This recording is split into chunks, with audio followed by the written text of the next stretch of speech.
seet si gan gi Thierno Lo la acca moom lañ dalaloon tey ci fajar ñu dégluwaat acca gan gi ñuy wëyal li nga xam ni moom moo di matinal bi di nuyu bépp auditeur boo xam ne yaa ngi ñuy déglu ci Bonjour Dakar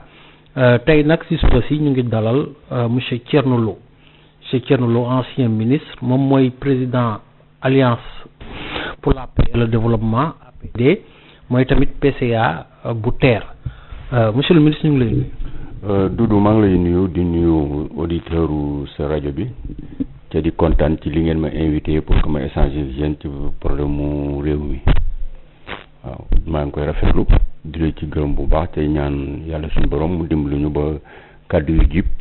te itam am xol yoo xam ne xol yu ubbeeku la yoo xam ne dañ ko mën a dégg ak xel pour que ñu mën a sottante xalaat. def na tey 30 ans parti bi nga xam ni foofu nga njëkk nekk muy CDP garab gi bi mu jur 30 ans yi bi nga yan souvenir la jox parti boobu noo ko dundee.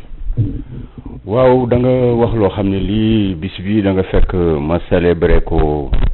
ci Facebook bi def ci benn post pour rappeler Sénégalais yi suñu xarit bi nga xam ne bi moom la ñu créé ndooloon parti bi en 1992 muy le professeur Iba Der Thiam yàlla na ko yàlla yërëm ca yeexeñu nit kooku dafa nekk nit koo xam ne kii Sénégalais yu bëri xamuñu ko woon parce que li ñu xam ci professeur Iba Der Thiam moo doon un grand historien li ñu xam ci professeur Iba Der Thiam mooy un grand syndicaliste li ñu xam ci professeur Iba Der Thiam mooy un grand parlementaire mais dañu xamul ne le professeur Iba Der Thiam était un homme multidimensionnel ñu ngi daan toog di def ay bureau national ak moom di def ay thématiques sur la géopolitique di parler d'économie di parler des défis yi interpeller le monde ñun xamoon nañ ni kooku c'était un homme multidimensionnel. Iba bu ma saan wax bu paree nga ni mais kii c'est un économiste su paree nga ni mais kii il connaît le sport su paree nga ni kii c'est un homme de culture su paree nga ni kii c'est un environnementaliste tellement que yàlla def ko moom une capacité de mémorisation et de compréhension du monde ba doon tax bu waxee yow da nga daan jàng ci moom. mais bu loolu weesoo Iba nekkoon na un homme d'une générosité excessive Iba Der dafa amoon kóllëre am ngor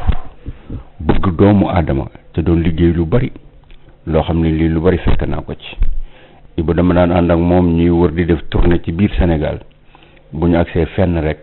da ngay wax a wax ba sonn ka ngeen di seet ne leen kii xam naa ko moo yóbbu sama doom Égypte ñii ni moo yóbbu sama doom Maroc ñii ne moo yóbbu doom fële ñii di wax moo ma defal teen bi di liggéey ci àddina loo xam ne bu ko yàlla suñu borom fayee suñu xel mën na dal ci moom c'était un grand homme boo xam bi ñun ñu bokkoon ak moom CDP garab gi duñ ko mën a fàtte mukk parce que ku baax la. toog naa benn jour ñu dem Màkk Bira Gueye fekk fa sëñ Murtada ñu toog mu doon Ibrahima la ko doon wooye muy ko Ibrahima yow de li ngay def moom yàlla suñ borom xam na ko wante na nga ci góorgóor na nga ci jàpp lettre yi nga xam ne bi sëñ Murtada bind na ko Iba Der yoroon ko politicien bu ko yoroon di nga ko génne ndaxte dafa bëggoon sëñ bi jàppale ko ci daara yi nga xam ne bi moo ko yokkal budget bi nga xam ne bi dañ ko doon jox ci enseignement privé bi nga xam ne bi moo doon école yi fu sëñ Murtada mas a inauguré école woo na ko kon nag kooku bu ñu toogee tey di fàttaliku bis bu ñu toogee ak moom créé ci CDP garab gi mu nekkoon beneen parti boo xam ne bi politique dañ ko tegoon ci ngor def ko ci principe def ko ci jom bu ñun ñi lu ñu nit ñi bàkkee léegi rek ci école boobu lañ ko jëlee kon kooku mun ñu def lu di ko fàttaliku di ko ñaanal yàlla suñu borom xareel ko àjjana te yàlla dimbali ñu ba œuvre bi nga xam ne bi tàmbali woon na ko ñun ñëpp ñoo ngi góorgóorlu di jéem a conserver ces vertus là parce que loolu rek lañ ko yoreel def ko ba ñëpp ku ñu xool nit ñi ñoo àndoon ak professeur Iba Der Thiam yow mii di ma interroger tey jikko joo yor ci école boobu nga ko jëlee ak say morom. parti bi nga jiite mooy Alliance pour la paix et le développement APD bokk Benno Bokk Yaakaar nan ngeen décidé taxawee ci élection législative yi. ndi élection législative yi nga tudd nag dama ciy tàmbali pour demander di ñaan yàlla suñ borom ak di ko ñaan acteur politique yëpp nañ ko jéem a def ci jàmm xam ni kiy validé ñiy voté coow li bari woon na mais ñi nga war a ñëw décider mooy le peuple sénégalais te peuple boobu peuple du muyulu bu xam li muy def la dafa devancer sax politiciens yi kon nag nañ ko bàyyi moom mi nga xam ne moom lañ jox droit mu tànn na tànn ñu gën ci Sénégal pour que ñu jéem a gagné man nag dama bokk ci benn coalition boo xam ne bii ma sañoon damay wax ne nañ ko gañ nañ ko jàppale nañ ko war woteel pour que mu dem parce que li tax mooy suñu démocratie dafa nekk démocratie bu jeune boo xam ne bii àggugul foo xam ne fii dañuy dugg ci ay cycle cohabitation te dama doon waxante ak sama benn mbokk bu nekk ci opposition bi mën naa koo citer sax mooy Boubacar Sarr Boubacar Sarr bu directeur de l'école du parti de PASTEF def naa ak moom benn émission bu ñu doon def ITV ba ma ko ne opposition dafa war a ñëw di def ay proposition bu dikkee mu ni le président Macky Sall kat lii muy def ci éducation ak di ko def ci agriculture baaxul man lii laa leen di proposer pour Sénégal yi xam ñoom li ñuy proposer pour bu ëllëgee bu ñuy tànn ñu mën a tànn dafa ma tontu ne ma rôle opposition mooy déconstruire mooy yàq détruire li ki fi nekk di def kooku li mu tekki mooy ñoom bis bu leen gars yi yóbbu woon assemblée nationale bu ñu fa demee dañuy jéem a bloqué lépp lu président Macky Sall indi foofu ak lépp lu mu fay jéem a def dañ koy bloqué loolu nag dafay am njeexital ci doomu aadama yi nga xam ne dañoo bëgg ñu continuer ay projet defaral leen seen ay hôpitaux defaral leen seen ay route wote fa ay loi wote ay budget yoo xam ni day ñëw au moins jéem a régler problème sous-emploi bañ a régler le problème de la ménagère jéem a régler problème santé bi defar yi nga xam ne bi la mooy defar nekkinu doomu aadama bi su fekkee ne loolu ñoom dañ fa dem pour bloquer li nga xam ne bi la ñun ay projet la yoo xam ni président Macky Sall am na ko ci bëgg koo àggale ñooñu buñ ko naree ñëw di ko bloquer je préfère ñu woteel président Macky Sall pour que mu mën a terminer projet yi nga xam ne bi la moom la naataan ak yeneen ñi war a def ba bis ñu àggee ca mandat bi di jeex Sénégal yi taxaw tànn beneen président de la République du Sénégal. mais yow en général li ñu xam ci yow mooy à part parti bi nga xam ne c'est national yow sa fief mooy Darou Moussi dans le département de Kébémer ndax da nga fay wàcc campagne yow. waaw Darou Moussi fa laa jóge nii te incha allah rabi fa laa war a dellu ci fan yi di ñëw parce que dama fay dem pour def campagne parce que benn bokk yaakaar bi nekk foofu man ak sama rak Mour Diagne Fada ay samay rak laa fa bokkal foofu bu ñu ko mooy Mour Diagne Fada ak Ibrahima Sall alors ak ñoom Djily Bakke yi nga xam ne bi bon ñoom ñëpp ay affaire lañ nekk ñooñu laa war a dem àndal foofu pour que ñu campagnal fa benn bokk yaakaar te yaakaar naa ni boobu coalition moom buñ demee ci dëkk ba dañ ko war a gagné danaa dem foofu nag ànd ak sama parti su ma demee ñu campagne noo ensemble ma seet sama secteur yi parce que am na jigéen yoo xam ne dama leen fa defal ay formation en eau de javel dafa leen ko am Madar dafa leen ay calebasse de solidarité te itam yow mii di ma interroger tey yow xam nga lan laa def foofu ci arrondissement Darou Moussi parce que ci ñi ma daan topp ci nga bokk xam nga ni foofa la ma fa def su ma fa demee man Thierno Lo jóg di dugg ci biir kër yi buñ ma fayee bor ba ma defe naa ni listu benn bokk yaakaar dina mën bu ñu àndee ñun ñëpp ñu gagné ko très largement te ku gagné arrondissement Darou Moussi loo ci dolliwaat rek gagné le département de Kébémer donc les 2 députés defe naa ni danañ ko mën a gagné te itam dafa fekk suñu cëral Darou Moussi parce que doomi sëñ Abbas Mbacké lañ jël foofu teg ko tête de liste boo xam ne bii moom mooy jigéen la moom moo nekk foofu représenté Darou Moussi ci département bi kon suñu devoir lu ñun ñëpp ñu fexe ba doomu Darou Moussi jooju ñu fal ko kon nag buñ demee dañ ci xartu donc tubéy def ci li ñu war a def pour gagner ko mais honnêtement et dans la paix. lan muy expliquer pour yow difficulté yi nga xam ne président Macky Sall am na ko pour gagner électorat mouride bi yow loo préconiser comme solution. xam nga foofu itam dama fi rectifier benn affaire xam nga bu gars yi bu ñu wax naan électorat mouride Darou Moussi gi nga xam ne bii commune yi nekk Darou Moussi yëpp ay Touba Mérina Sam Yabal Mbadiane Mbacké Kayor Darou Marnane Darou Moussi yëpp ay dëkk murid lan soo demee Touba fii Mbacké département ba yëpp ay dëkk murid lan yëpp président Macky Sall la ñuy woteel man mii di waxante yow murid la gouvernement bii ngay gis nii ak ñi ngay gis fii ci Sénégalais yi nekk fii yëpp ay murid lañu ñooñu ñëpp président Macky Sall la ñuy woteel président Macky Sall tey bu fekkoon ne murid yi la amoloon problème man Thierno Lo mii di wax ak yow ak dëkk yooyu ma la wëral yëpp ci région de Diourbel région de Louga ak fépp ci biir Sénégal ak diaspora kenn ku ko ci wateel du am mais amul problème ak murit yi xam nga lan la am dafa am problème ci ay zones yoo xam ni dañ ko fay perte loolu muy notamment la ville de Touba. Touba la tax président Macky Sall di ko perte waa Touba bañuñu président Macky Sall sëriñ ya fa nekk est-ce que mas nga toog dégg benn sëriñ xam nga Touba ay sët fa nekk yoo xam ni dañu nekk ay xalifa ci seen ay kër waa kër sëñ Abdou Lahad waa kër sëñ Saliou waa kër sëñ Massamba waa kër sëñ Amadou sëñ Modou Moustapha ñooñu ñëpp waa kër sëñ Baara ñooñu ñëpp da nga leen gis ñu am seeni xalifa mas nga faa dégg benn xalifa bu génn bu mës a wax dara ci président Macky Sall mbaa mu ni bu leen ko woteel ak def leen ni naan ñooñu taluñu loolu te ku ci nekk am nga sa benn taalibe boo xam ne bii loo soxla mi ngi ñëw guddi di la ko jox ci bugg kenn du ko xam donc amul problème ak kilifa ya fa nekk ñi fa am problème tey wote contre moom mooy ay citoyen yu fa nekk yu mel ni yi nekk Dakar yi mel ni nekk Thiès am seen ay problème muy sancaan ya fa nekk soxla ku leen indil ndox dafa leen électricité dafa leen ay tali moo parce que Touba dafa am ay dëkk yu bari yu ñëw doole ko ci moom amuñu courant amuñu ndox amuñu ay tali ñooñu dañuy jël seen mer di ko wane mu am fa ay commerçant am fa ay transporteur am fa ay borom saret am fa ay citoyen lambda yoo xam ne yi ña nga xam ne bi ñoom lañ dénk politique ci biir Touba peut-être associé wuñ leen nañ leen war a associé mais bu fekkoon ne par exemple président Macky Sall lam def ci assainissement xam nga assainissement soo ko defee xam nga ci suuf lay nekk du feeñ def Ila Touba def fa hôpital def fa leneen ba pare xalif général des mourides bi ànd ak moom ci jàmm su fekkoon loolu dong la day gagné Touba à 100%. Mais Touba li ñu comprendre rugul te ma di ko wax te wax naa ko sax président Macky Sall nee naa ko problème bi nga nekk Touba mooy gis nga dafa am ay citoyens yu nekk Touba yoo xam ñoo ko citoyens yi nekk Dakar ñooyam dañoo bëgg di gis seen bopp ci li ñuy def ñu leen di encadrer di leen defal ay formation di leen financer comme ni ñu koy financer waa Dakar yi mais bu ngeen dikkee di ko xool au niveau supérieur di xool benn groupe boo xam ne dañu ñëw naan la mën naa laa récupérer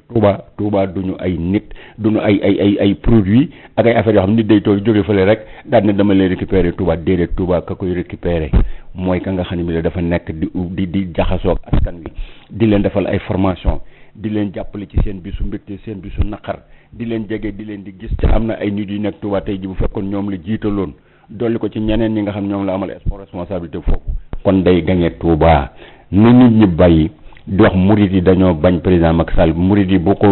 buñ bañoon président Macky Sall maa la mën a waatal ne du fan fii ci biir Sénégal kon parce que ñun ñii ñëpp duñ ànd ak moom il n'a pas de problème avec les mourides il faut que ce discours là cesse dégg nga tout ñi murid yi sax ñooy fal Macky Sall laal bëgg expliquer fii ak feneen li xew biir Touba nag Touba c'est une ville comme Dakar ni Dakar amee des gens qui sont rebelles di contre le président Macky Sall noonu la ko Touba amee noonu la ko Thiès amee noonu la parce que Touba est une grande ville moo à part Dakar Touba est la plus grande ville boo xam ne bi dafa am ay revendications yu fa am donc il faut que nga dem nekk auprès des populations pour satisfaire leen parce que Touba moo am statut spécial mais les citoyens de Touba amul statut spécial c'est un citoyen comme ceux qui sont à Darou Moussi, à Kébémer et ici à Dakar donc da nga leen di boole ñu gis seen bopp nga am de très bons relais ñu jàppale la fa nga gagné loolu rek mooy problème mu Touba mais il faut que ñu arrêté loolu man murid laa su ngeen waxee loolu day mel ni murid dana jaar fii ñun ñu jaar fële ànd ak président Macky Sall yeneen murid non les murid dans leur grande majorité sont avec le président Macky Sall. waaye Yewwi Askan Wi dañuy def campagne wax ni képp ku votel Benno Bokk Yaakaar jox leen ay député dafa mel ni da nga jàppale LGBT loolu looy tontu ci loolu. li ma mën a tontu ci loolu xam nga campagne électorale buñ ci dee dem gars yi dañuy seet argument bu nekk dañ koy def pour jéem a am ay voix léegi ñoom campagne LGBT dañu fekk loo xam ne lii ñun ñi ñëpp même ñun ñi nekk Benno Bokk Yaakaar mais ñun ñëpp ñu comme contre les LGBT ñun ñëpp dañuy xeex LGBT ñun ñëpp tey jii amuñu benn différence ak ñoom ci affaire LGBT mais ñoom ñoo ko bëgg a jël di ko utiliser d'une certaine manière di wax naan par exemple gouvernement bi day défendre LGBT assemblée nationale day défendre LGBT kon nag argument la rek bu ñuy wax mais ñoom suñu def sa gëmuñu ko parce que ñoom bu ñu tasanteeg ñun ñi man xam nañ bu baax man Thierno Lo xam nañ ne man du ma défendre LGBT ak ñi nekk ci Benno Bokk Yaakaar yëpp xam nañ leen xam nañ ne kenn ci ñoom ku ciy défendre LGBT amul mais c'est un argument de campagne te ñoom sax gëmuñu ko loolu moom jóobu sax ñu ci def affaire u débat LGBT li ñu ciy wax mooy benn droit duñ ko am Sénégal manifestation duñ ko fi am kenn du la reconnaître dara te lépp lu ñuy def mu ngi mel ni ki toog di njaaloo dañuy nëbbulu di ko def mais ku ko def fii ci biti nit ñi régler sa problème fii dëkk bi on n'avait même pas besoin di jéem a légiférer quoi que ce soit parce que ñi koy def duñ ko def ci mbedd mi comme kii mooy kii njaaloo du ko def ci mbedd LGBT noonu la mel fii képp ku fi toog wax ne LGBT nga mbaa nga jëm fee défilé mbaa nga jëm fee def quoi que ce soit bu fekkee yow doo ko nettali peine de mort d'office moom ngay am boo xam ne bii wote wuñ ko mais nit ñi ñoo koy appliqué parce que fii réew la boo xam ne réewu diine la réew la boo xam ne dañu am suñuy aada am nañ lu ñuy bañ loo xam ne peuple bi moo koy fajal boppam gis nga le fait que sax ñuy toog fii di wax ay LGBT ñi ngi dem ba di ko démystifier ba nit ñi di toog di ko waxtaane ca loolu lu kenn wërta wax la lu kenn wërta nangu la parce que ñi koy def mën nangoo génn mais le fait que ñu koy wax ci ay plateau de télévision ñenn ñi di ko campagne pour am ay tour ñooñu seen bopp lañ war a indexé gis nga yéen le problème gis nga ñuy toog ci plateau yi fii di wax fu ñu toll di wax LGBT te boo leen nee wan leen ma góor jigéen ñoom mën ñu koo wane gis nga fi nit ñi ñooñu lañ war a indexé ñooy def la promotion de l'homosexualité parce que bu jëkkoon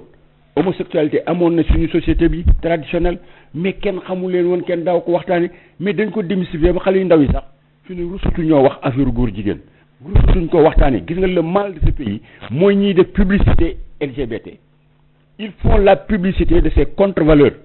toog ci télévision boo xëyee suba nga ko woon nga naan LGBT xale yu ndaw yi di ko dégg ñooñu ñooy les maux du Sénégal ce sont les ennemis de notre culture parce que ñoom ñooy banaliser yenn affaires yi gis il faut qu'on s'élève à ces gens-là demander leen nan noppi tëj seen gémmiñ bañ gis nag ku défilé ci mbedd bi ñu jàpp la teg fajal la ko suñ bopp man bu ma gisoon fii kuy défilé fii di def affaire LGBT j'ai pas besoin de la loi man lu ma jor ak ku ma mën di àndal danañ dal sa kaw mais ñii koy publicité di toog ci plateau yi ñoo ko démystifié ba suñu doom yi sax dañuy toog sax di wax lan mooy LGBT lan mooy góor jigéen ak affaire yooyu ak di wax entre góor ak jigéen kan moo ciy jabar jeeg kan moo ciy jëkkër yi ñoom ñoo ko wax ba suñu doom yi buñ posé question yooyu donc ñoom ay problème lañu aujourd'hui moi je dis que ceux qui sont sur les plateaux di wax góor jigéen guddi góor jigéen bëccëg ñoom ñooy def publicité bi et ñoom ñoo nekk ñi nga xam ne bi ils sont nocifs il faut qu'ils arrêtent et ça doit faire l'objet d'un débat waaw il faut que ñu débattre sur ça waaw parce que man mii di wax nag xam nga ñoom kenn ci ñoom ku fi nangoo wax ni ma naan dama nekk un défenseur de l'homosexualité parce que ñoom man maa leen jëkk a wax affaire homosexualité ba ñu yóbbu ma fi dig ma toog fa de 10h jusqu'à 17h waaw kon donc ñoom maa leen ko gën a jëkk a def na dénoncé jëkkoon leen ci wax te journaliste dama doon def benn conférence de presse lii ma wax ni moom laa waxoon benn journaliste ne ko yéen a ngi banaliser le problème de l'homosexualité te homosexualité dañ ko daan fekk ci tous les segments de notre société gouvernement Macky Sall kii nu mu tuddati ci biir banques yi ci biir assurance yi ci biir famille religieuse dans tous les comportements de la nation dañ fa daan fekk ay nit yoo xam ñii dañoo efféminé ñii ay homosexuels lañu woon mais kenn daawu ko wax ba ñëpp di ko démystifier le journal L'As daal di xëy titré Thierno Lo dit que dans le gouvernement de Macky Sall il y a des homosexuels alors on m'a convoqué à la DIC bi ma demee foofu je leur ai dit que moi ce titre-là je n'ai pas affirmé j'ai dit que li mu bind ci biir ni mu ko waxee noonu maa ko waxee noonu mais quant à indexer et affirmer le gouvernement de Macky Sall c'est un style de journaliste la pour vendre mais man li ma wax dama wax ne di nga ko fekk fii di nga ko fekk fii di nga ko fekk mën nga ko fekk fële c'est une question de dire que c'était dans des comportements de la République mais kenn mësu ko woon a yëkkati parce que kenn xamu leen woon noonu laa ko waxee woon donc man dem yóbbu nañ ma foofu pour loolu mais donc ñii dañ war a arrêter publicité bi ñuy def c'est kii de campagne la rek mais les Sénégalais là yow nañu lu kenn mën leen a yóbbu ci ay affaire tarixa ak ay affaire ethnique ay affaire LGBT ay affaire yooyu kooku c'est des arguments yoo xam ni taxul Sénégal yi di voter Sénégal yi dañu mature dañu raw sax politiciens yi waaw. mais ak situation actuelle bi nu mu demee nii ñu tàmbali campagne bi war a voter le 31 juillet est-ce que yaakaar nga ni di ngeen continuer am yéen waa Benno Bokk Yaakaar majorité bi à l'Assemblée nationale. xam nga man kay leen rek mooy sama problème moi je voudrais pas que l'opposition puisse faire une comptabilité pour dire que nous législative de le passé supposons on a eu une forte mais j'ai la conviction que le président Macky Sall aura une majorité absolue à l'Assemblée nationale qui va lui permettre de continuer à voter ses projets pour terminer son mandat. Je n'ai aucune crainte pour penser à ce qu'il y ait une espèce de cohabitation des trucs comme ça. L'opposition ne peut avoir des représentants à l'Assemblée nationale et c'est une très bonne chose. Moi, je ne voudrais pas une assemblée où il n'y a pas d'opposition. Je veux qu'il y ait un minimum de force